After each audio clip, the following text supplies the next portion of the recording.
No one knew who she was when she arrived at the blind date, dressed like someone who had lost everything.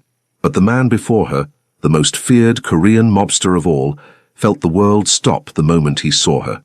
In that silent instant, something impossible began, and nothing would ever be the same. Naomi Washington stood outside the upscale restaurant in downtown Seattle, staring at her reflection in the darkened window. The torn jeans with actual holes, not the fashionable kind, hung loose on her frame. Her oversized hoodie, stained with bleach marks from her cleaning job, swallowed her torso.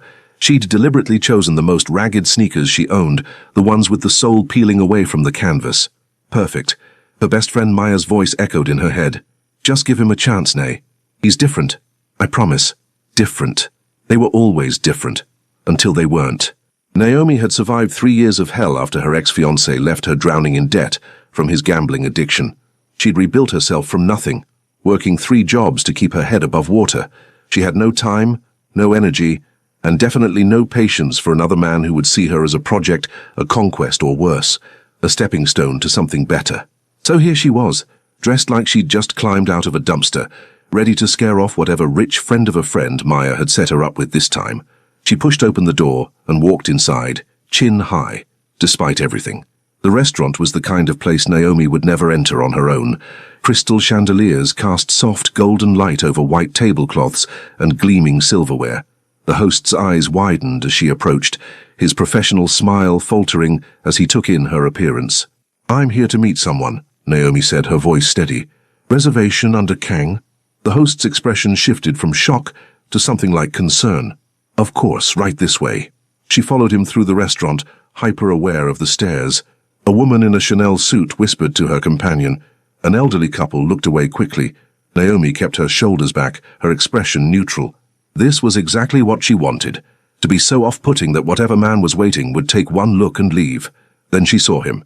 He sat at a corner table, his profile sharp and commanding, even in stillness.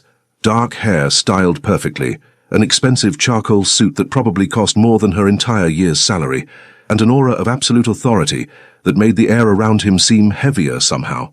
As she approached, he turned his head toward her. Naomi stopped breathing. His eyes were the darkest brown she'd ever seen, almost black in the low light, and they locked onto hers with an intensity that felt physical. His face was all clean lines and strong features, high cheekbones, sharp jaw, lips pressed into a neutral line. A subtle tattoo curved along his neck just above his collar, barely visible but undeniably there. He didn't look shocked. He didn't look disgusted. He looked interested. "Naomi Washington." His voice was deep, with the barest hint of a Korean accent smoothing the edges of his words. "That's me." She slid into the chair across from him, waiting for the inevitable excuse, the fake phone call, the sudden emergency. "And you're Minjun Kang." He extended his hand across the table. She shook it, expecting a brief, dismissive grip. Instead, his hand enveloped hers, warm and solid, and he held on for a moment longer than necessary, his thumb brushing across her knuckles before releasing her. "You look surprised," he said, leaning back in his chair with an expression she couldn't read. "I look homeless," Naomi corrected. "Let's not pretend otherwise." The corner of his mouth twitched, almost a smile. "Is that what you were going for?" "Obviously." "Why?" The question was so direct it caught her off guard. "Why do you think? This way we can skip the part where you pretend to be interested for 20 minutes before making up an excuse to leave. You're free to go now. Tell Maya you tried." Minjun didn't move. Instead, he gestured to the waiter who appeared instantly. "2 glasses of the Chateau Margaux 2015 and bring us the tasting menu." "Right away, Mr. Kang." Naomi blinked. "What are you doing?" "Having dinner. With you." Those dark eyes held hers. "Unless you plan to leave?" She faltered, her carefully constructed plan crumbling. "You're not going to leave?" "No.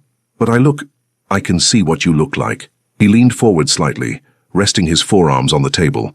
The movement made his suit jacket pull across broad shoulders. "I'm still here. The question is, are you brave enough to stay?" Something in his tone, challenge, amusement, genuine curiosity, sparked anger in her chest. Who was this man to question her courage? She'd survived poverty, betrayal, and near homelessness. She'd rebuilt her life from ashes. She'd scraped and fought for every single thing she had. "I'm not the one who needs courage," she said, her voice low and sharp. "You have no idea who you're dealing with." That almost smile returned. "Then tell me." The waiter arrived with wine, pouring deep red liquid into crystal glasses. Min-jun raised his, waiting. After a moment, Naomi lifted hers. "Two unexpected encounters," he said. She studied him over the rim of her glass. Up close, she could see fine details. The way his dark eyes seemed to see everything, the slight scar at his temple, the perfect knot of his tie, the elegant watch on his wrist that probably cost more than her car. Everything about him screamed wealth and power. But there was something else, something darker lurking beneath the sophisticated surface. The way he held himself, perfectly still, but coiled like a spring. The way other diners glanced at their table, then quickly away, as if recognizing him and choosing not to approach. The subtle deference in the waiter's posture. This man was dangerous. Every instinct she'd honed, surviving 3 years on her own, told her that. So why was she still sitting here? "What do you do?" she asked. "Import and export. Various business ventures." His answer was smooth, practiced. "And you?" "I clean office buildings at night, wait tables during the day, do freelance bookkeeping on weekends." She watched for his reaction, daring him to judge. "Exciting, right? 3 jobs. That's impressive." "It's survival." "Yes," he said quietly, something shifting in his expression. "It is." The first course arrived, something delicate and artfully arranged that Naomi couldn't identify. She picked up her fork, hyper-aware of his gaze on her. "Why did you really dress like this?"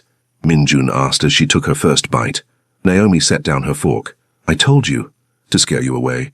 "That's not an answer, that's a method." He paused, swirling wine in his glass. "I'm asking about the why underneath the method."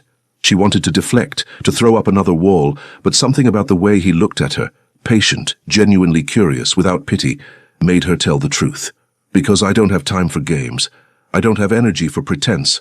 I can't afford to waste 3 months figuring out that someone isn't who they pretended to be." Her throat tightened. "I've been there, I won't go back." Min-jun was silent for a long moment, those dark eyes studying her face.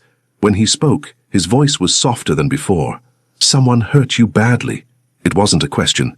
"Someone destroyed me," Naomi corrected. "But I built myself back up, alone, and I'll be damned if I let anyone close enough to do it again." "Then why come tonight at all?" "Because Maya is relentless, and I owed her." Naomi met his gaze directly. "Why did you come?" "My sister." "Equally relentless." The corner of his mouth lifted slightly. "She worries." "About what?" "That I've forgotten how to be human." The words hung between them, stark and honest in a way that felt almost intimate. Naomi found herself leaning forward, despite her better judgment. "And have you?" she asked quietly. Min-jun's expression went carefully blank, but she caught something in his eyes, a flash of pain, of recognition, of something that looked almost like relief that someone had asked. "I don't know," he said finally. "Maybe you can tell me by the end of dinner." Before Naomi could respond, a man approached their table. Tall, Western, expensive suit, but something predatory in his smile. "Kang," he said, his voice carrying false friendliness. "Didn't expect to see you here." Min-jun's entire demeanor changed. The almost warmth vanished, replaced by something cold and lethal. He didn't stand, but somehow his presence seemed to expand, filling the space with barely contained menace. "Morrison." The name sounded like a curse. "You're interrupting." Morrison's eyes flicked to Naomi, and his smile widened in a way that made her skin crawl. "I see. Expanding your interests? Leave."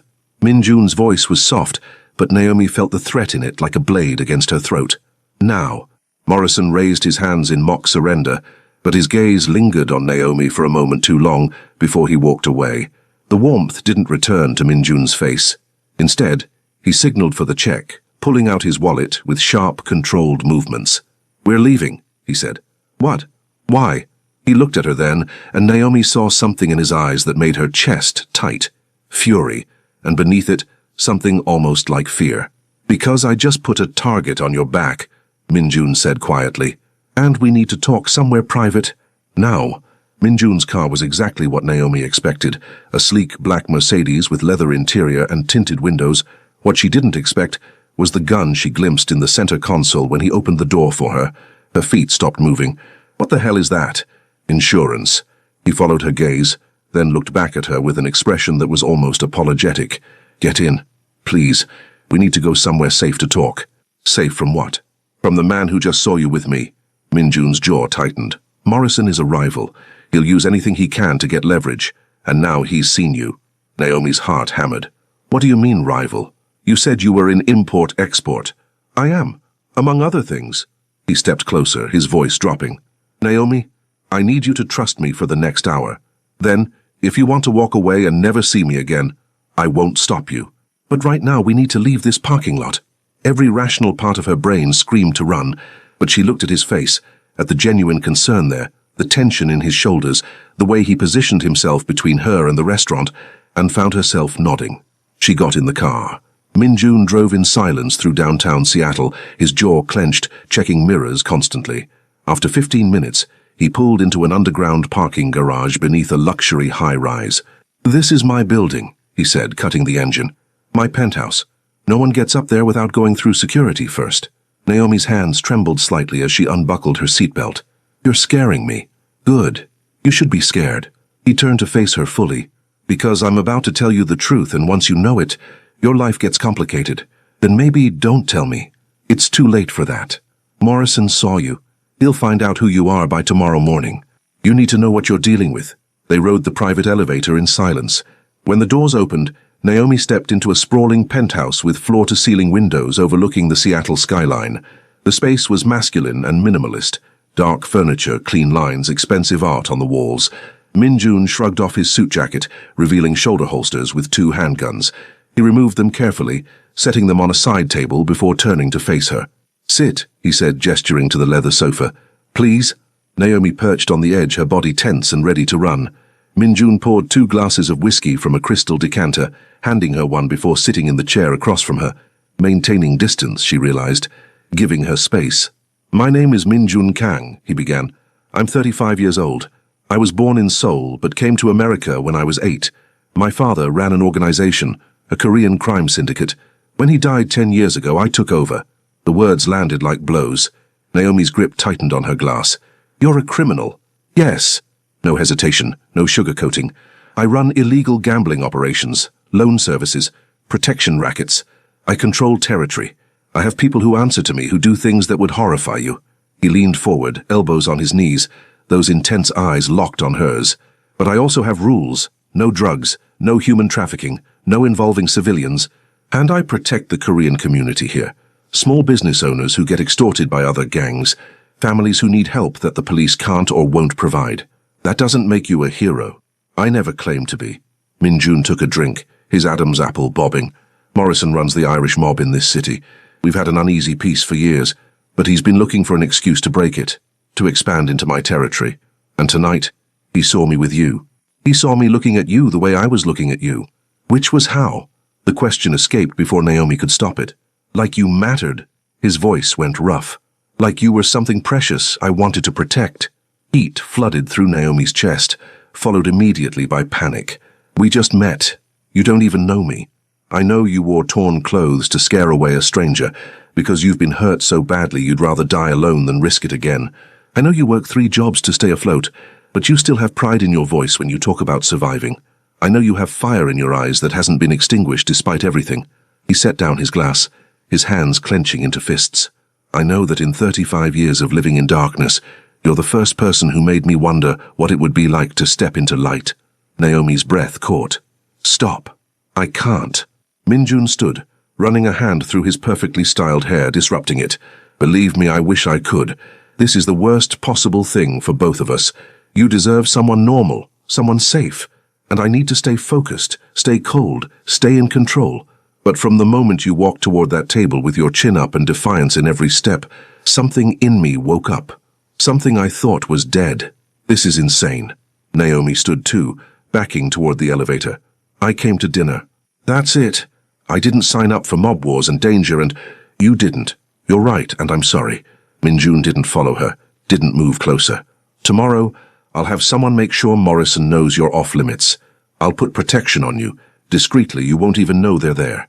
After a few weeks, when he loses interest, you can go back to your normal life. You'll never see me again. Naomi should have felt relieved. Instead, something in her chest clenched painfully at those words. Never see him again. What if I don't want protection? She challenged. What if I just want to forget this night happened? Then Morrison might approach you. He might threaten you to get to me. He might hurt you. Min-jun's voice went deadly soft. I won't let that happen. So you're getting protection whether you want it or not. Consider it an apology for dragging you into my world. Your world. Naomi laughed, but it sounded slightly hysterical.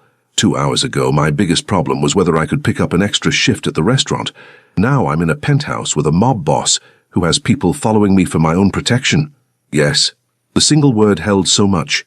Regret, determination, apology. Naomi pressed the elevator button, then turned back to look at him. He stood in the middle of his expensive living room, his shirt slightly rumpled now, his hair mussed, his expression more raw and real than it had been all evening. He looked lonely, desperately, crushingly lonely. What you said before, Naomi heard herself say, about not knowing if you're still human. Do you want to know what I think?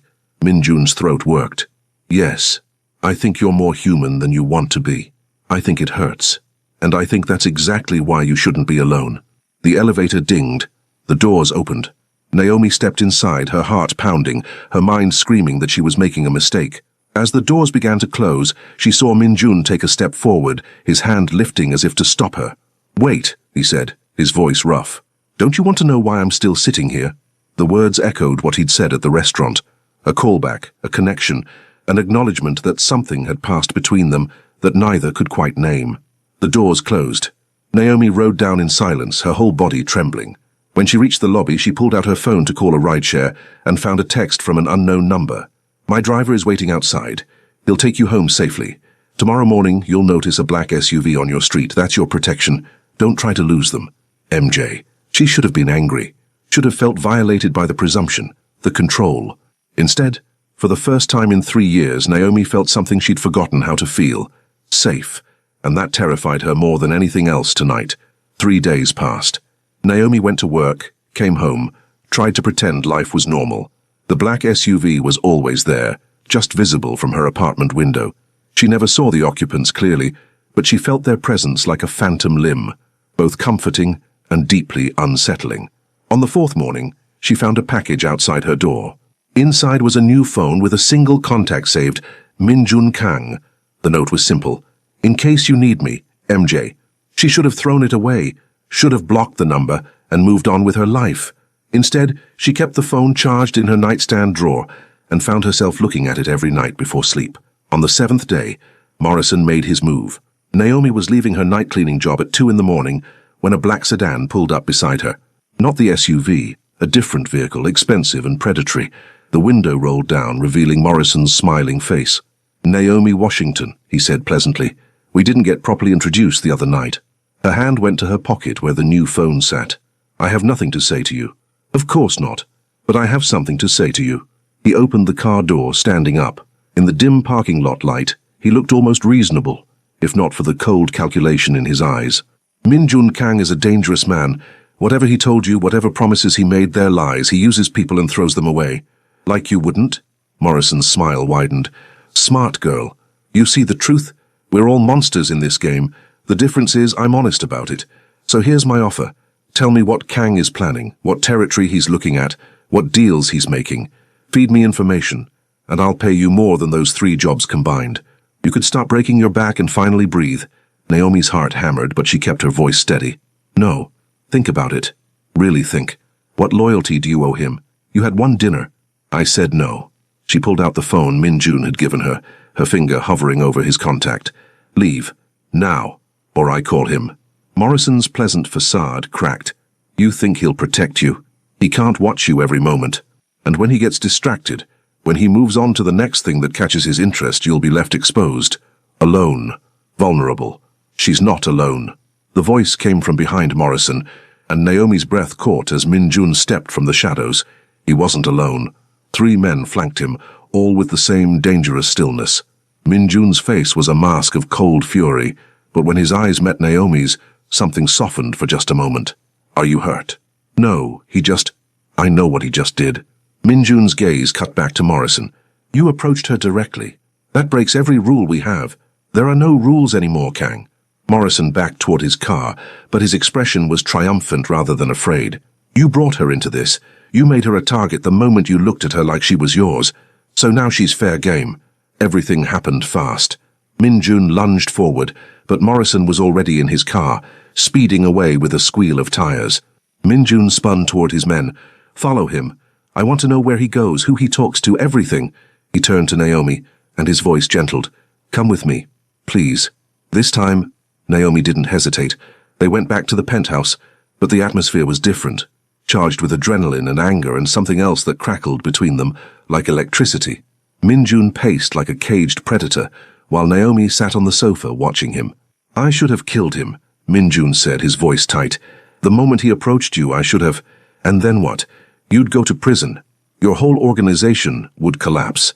Naomi surprised herself with how calm she sounded. "He wants you to lose control. Don't give him what he wants."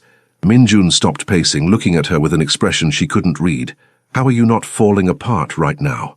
"I've survived worse than a rich gangster making threats." She stood, crossing to where he stood. "I grew up in foster care, Minjun. I've been hungry, homeless, hurt. I've rebuilt my life from nothing. One asshole in the expensive car doesn't scare me as much as it should." "It should scare you. It scares me." He reached out, his hand hovering near her face but not quite touching. "I can't protect you from him if you're just living your normal life. The SUV isn't enough. He's escalating. So what are you saying? Move in here. Temporarily." The words came out rushed, almost desperate. "Just until this blows over. Morrison can't touch you in this building. My security is airtight. You'd be safe. You want me to live with you." Naomi's voice was flat, disbelieving. "A man I met a week ago. Yes, that's insane. Everything about this is insane." Minjun's control cracked, raw emotion flooding his voice. "You think I planned this? You think I wanted to feel like my chest is caving in every time I think about something happening to you? I've been in this life for 15 years, Naomi. I've seen terrible things, done terrible things. I've been shot, stabbed, betrayed. Nothing has touched me the way one night with you did." Naomi's throat tightened. "Why me?" "Because you're real." He finally closed the distance, his hand cupping her cheek with a gentleness that seemed impossible from someone so dangerous. "Because you didn't pretend to be something you're not. Because when you looked at me, you saw a person, not a monster or a meal ticket or a story. Just a person." "You are a person," Naomi whispered. "A complicated, dangerous, infuriating person. But a person." Minjun's thumb traced her cheekbone, his eyes searching hers. "Stay. Not forever. Just until you're safe." "What if I'm never safe? What if Morrison doesn't back down?" "Then I'll deal with it, whatever it takes." The intensity in his voice sent heat through her body. Naomi knew she should say no, should run back to her life and her safety and her carefully constructed walls. But something in her had shifted that first night, and she couldn't shift it back. "Okay," she heard herself say, "but I have conditions." "Anything. I keep working. I'm not going to be locked in a tower. I'll have security with you, discreetly. I pay rent or contribute somehow. I won't be a kept woman." A smile, an actual smile, crossed Minjun's face. "You can teach me to cook. I survive on takeout." Despite everything, Naomi laughed. It felt strange, inappropriate given the circumstances, but also necessary. "Deal. Anything else?" She looked up at him, at the handsome face that was starting to become familiar, at the eyes that held darkness and pain and something that looked dangerously like hope. "Don't make me regret this," she said softly. "I'll try my best." His hand was still on her face, his body close enough that she could feel his warmth. "Naomi." "Yeah? Thank you. For trusting me." Before she could respond, his phone buzzed. He pulled it out, his expression darkening as he read the message. "Fuck. What? Morrison just torched one of my warehouses. He's sending a message." Minjun looked at her, conflict clear on his face. "I need to handle this. Tonight. But I don't want to leave you." "Go." Naomi stepped back, giving him space. "I'm safe here, right? That's what you said." "Yes, this building is a fortress, but..." "Then go do what you need to do. I'll be here when you get back." Something in his eyes flared, gratitude, relief, and something deeper that made her heart skip. He grabbed his gun from the table, checking it with practiced efficiency. "Lock the door behind me. Don't answer for anyone but me." "Minjun?" He turned at the elevator. "Be careful," Naomi said. The look he gave her was so intense, it felt like being touched. Now I have a reason to be. The elevator doors closed, and Naomi was alone in the penthouse of a Korean crime boss, having just agreed to move in with him to escape a mob war she'd stumbled into by wearing torn clothes to a blind date. Her life had officially become unrecognizable, and the terrifying part, she didn't want to go back. Naomi woke to find Minjun sitting in the chair across from the guest bed where she'd fallen asleep, watching her in the pre-dawn darkness. His suit jacket was gone, his white shirt stained with ash and dirt, his hair disheveled, but it was his eyes that caught her, exhausted, haunted, and fixed on her like she was the only solid thing in a crumbling world. "You're back," she said, her voice rough with sleep. "I told you I would be. What time is it?" 5:30. He rubbed his face with both hands. "I didn't mean to wake you. I just needed to see that you were okay." Naomi sat up, pulling the blanket around her shoulders. "What happened?" "Morrison wants war. He made that clear tonight." Minjun's jaw clenched. "The warehouse was just the beginning. He's hitting my operations, trying to draw me out, make me reckless. Is it working?" "Yes." The admission seemed to cost him. "Because every move I make now I'm thinking about you, about keeping you safe. It's making me vulnerable." Naomi's chest tightened. "I should leave then. If I'm making you weak." "You're not making me weak." Minjun stood abruptly, crossing to the window. The rising sun cast golden light across his profile. "You're making me human. There's a difference. But in my world, being human can get you killed. Then maybe your world is wrong." He turned to look at her, surprise flickering across his features. "What? Your world? These rules you all follow? Honor among thieves, respect through fear, power through violence. Maybe all of it is wrong. Maybe being human should be the point, not the weakness." Naomi stood too, moving closer. "You said your father ran this organization before you. Did he teach you it had to be this way?" "He taught me that survival requires ruthlessness, that caring about anyone makes you a target. And are you happy, living like that?" The question hung between them. Minjun's throat worked, his hands clenching and unclenching at his sides. When he finally spoke, his voice was barely above a whisper. "I was numb, for years. I did what needed to be done, made the hard choices, built an empire, and I felt nothing." He looked directly at her. "Then you walked into that restaurant, and suddenly I felt everything, and it's terrifying." Naomi closed the remaining distance between them, her bare feet silent on the hardwood floor. "What do you feel right now?" "Like I'm standing at the edge of a cliff." His hand rose, fingers tracing the line of her jaw. "Like if I fall, I'll either fly or die. And for the first time in my life, I think flying might be worth the risk."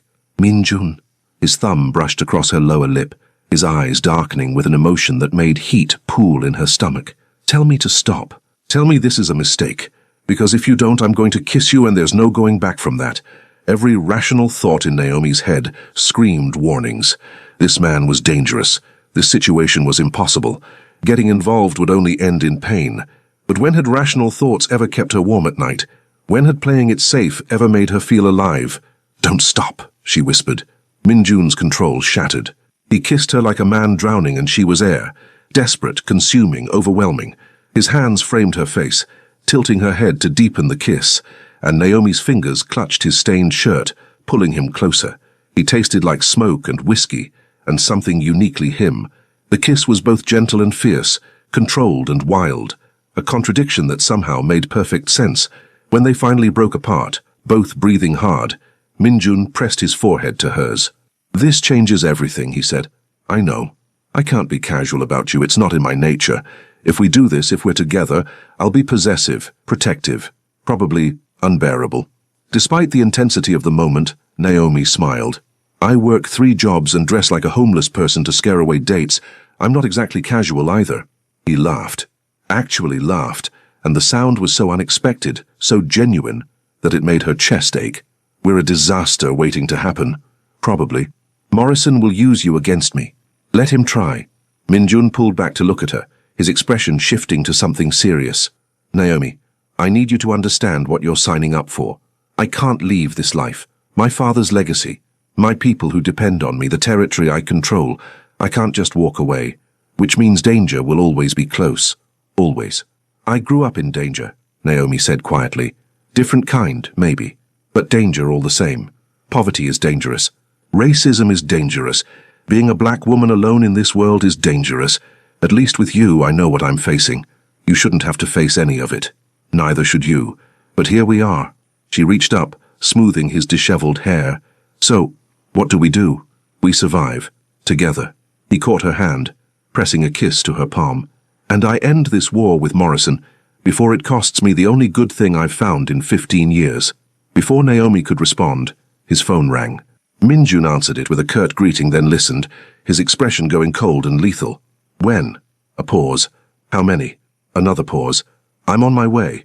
He hung up, already moving toward the bedroom door. "I have to go." Morrison hit another location, This time he hurt people. My people, I need to— Go, Naomi said. Do what you need to do. Minjun hesitated at the door, looking torn. I just found you. Leaving feels wrong. I'll be here when you get back, I promise. He crossed back to her in 3 long strides, kissing her hard and fast. Lock the door, don't leave this penthouse, I'll have food sent up. Minjun? Yeah? End this. Whatever it takes. Because I'm tired of being afraid, and I'm tired of watching you go to war. Her voice strengthened. End it so we can figure out what this is between us. Something blazed in his eyes. Determination, possessiveness, and pure, fierce devotion. I will. I promise you. I will. He left. The penthouse fell silent. Naomi moved to the window, watching the city wake up below, and wondered how her life had transformed so completely in less than 2 weeks. Her phone, her old phone, rang. She almost ignored it, but the number was Maya's. Hello? Naomi, oh my God, I've been trying to reach you for days. Are you okay? I heard there was some kind of incident at your work, and then you weren't answering, and— I'm fine, Maya. I'm safe. Where are you? Naomi looked around the luxury penthouse at the life she'd temporarily stepped into. Somewhere different. Somewhere complicated. Does this have to do with the blind date? With Minjun? Maya's voice went careful. Nay. What happened? Everything, Naomi said simply. Everything happened.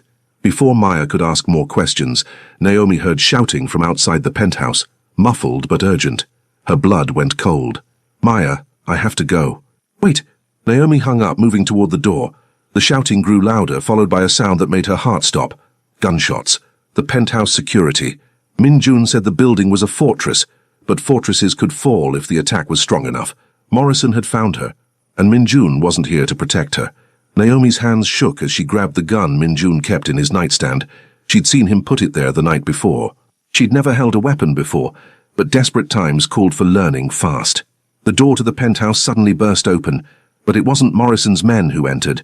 It was Minjun, wild-eyed and bloodied, with 3 of his people flanking him. Naomi! He crossed to her in seconds, hands running over her body, checking for injuries. Are you hurt? Did anyone get up here? No. I heard shooting downstairs. Morrison sent a team. They didn't expect us to be ready. His jaw clenched. I left people here, extra security, but he knew I'd left the building, knew you were alone. How did he know? He has someone inside my organization, a mole. Minjun's voice went deadly soft. Someone told him I was gone. Someone gave him access codes. One of his men stepped forward, a Korean man in his 40s with a scar across his cheek. Boss, we need to move her. This location is compromised.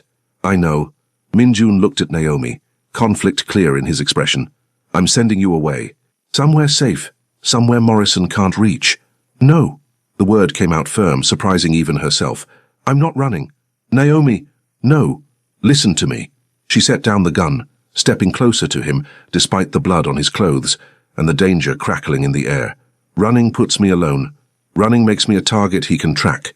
But staying with you, being visible as yours, that makes me untouchable in a different way. Minjun shook his head. You don't understand how this works. If Morrison knows you matter to me, he already knows. That ship sailed the moment he saw us at dinner. Naomi grabbed his shirt, forcing him to look at her. So we don't hide it. We make it clear. I'm not some secret weakness. I'm yours. Completely. Publicly. And anyone who touches me answers to you. The scared man made a sound that might have been approval. She's right, boss. Running makes her prey. Claiming her makes her family. Our family. That's different. Nobody touches what's mine, Minjun said quietly, the words seeming to come from somewhere deep inside him. His eyes locked on Naomi's. Is that what you want? To be mine? In my world, that means something. It means I protect you with everything I have, but it also means you can't leave easily.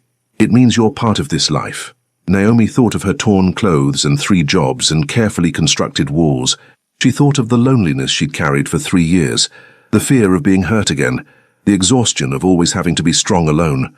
Then she thought of Minjun watching her sleep with haunted eyes, of his gentle touch despite his dangerous life, of the way he looked at her like she was both his salvation and his destruction. Yes, she said, that's what I want. Something fundamental shifted in Minjun's expression. Possession, devotion, and fierce determination. He turned to his men. Spread the word. Through every channel, every contact, Naomi Washington is mine, under my protection, part of the Kang family. Anyone who threatens her threatens me directly. Boss, that's a declaration of, I know what it is. Minjun's voice cut like a blade. Do it. Now. The men scattered. Minjun pulled Naomi against him, his arms wrapping around her so tightly she could barely breathe. She felt him shaking. This powerful, dangerous man was actually shaking. I can't lose you, he whispered into her hair. I know it's too fast, too intense, too everything. But I can't. You won't. Naomi pulled back to look at his face. But Minjun, this has to end. Morrison, the war, all of it. You said you'd end it. So end it. His jaw set. Tonight. I'm calling a meeting with all the families, Irish, Italian, Russian, everyone. I'm going to make Morrison back down, or I'm going to end him. Permanently. Is that dangerous? Extremely. Can you win? Minjun's smile was sharp and cold. I've never lost before. I'm not starting now. He kissed her, hard and claiming. Stay in this building. I'm leaving my best people here. If anything goes wrong, nothing will go wrong. If it does, he continued, there's a safe in my office. Code is 821, my sister's birthday.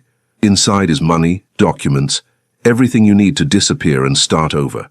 Promise me if things go bad, you'll use it. Minjun, promise me, Naomi. I need to know you'll survive this even if I don't. Tears burned her eyes. I promise, but you're coming back. Yes. He kissed her forehead, her cheeks, her lips.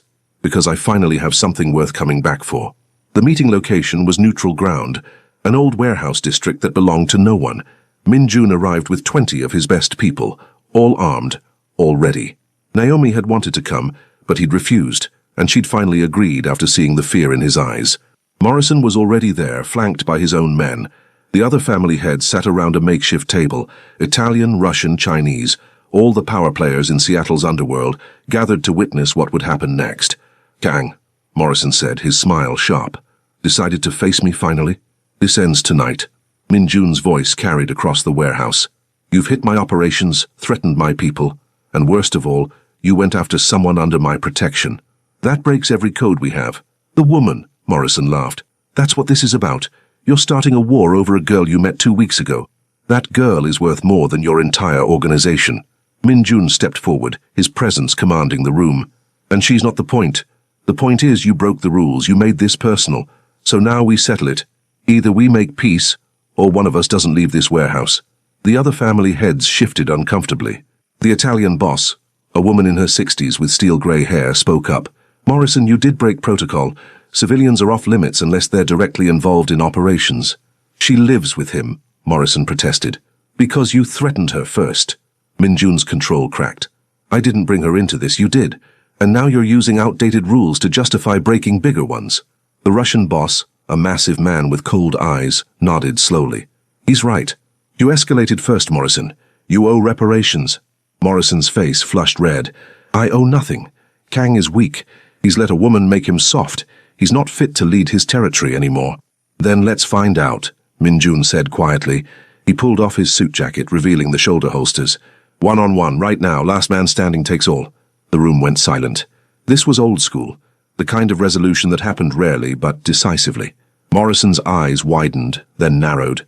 He was bigger than Minjun, heavier, with a reputation for brutality. But Minjun had grown up in violence, and more importantly, he had something to fight for now. You're on, Morrison said, pulling his own gun. The fight was short and brutal. Morrison was strong, but Minjun was faster, more controlled, channeling years of carefully contained rage into every strike. When it ended, Morrison on the ground, Minjun's gun pressed to his head. The other bosses watched impassively. Mercy, Morrison gasped. I yield. Minjun's finger trembled on the trigger. It would be so easy, so final. No more threat to Naomi, no more war, no more fear. But then he thought of the way Naomi looked at him, like he was a person worth saving. He thought of her saying maybe his world was wrong, maybe being human should be the point. He lowered the gun. You leave Seattle, tonight. Take your operations and go. If I ever see you again, I won't show mercy twice. He looked at the other bosses. Agreed? They nodded one by one. It was done. Minjun walked out of that warehouse with his humanity intact and his future secured.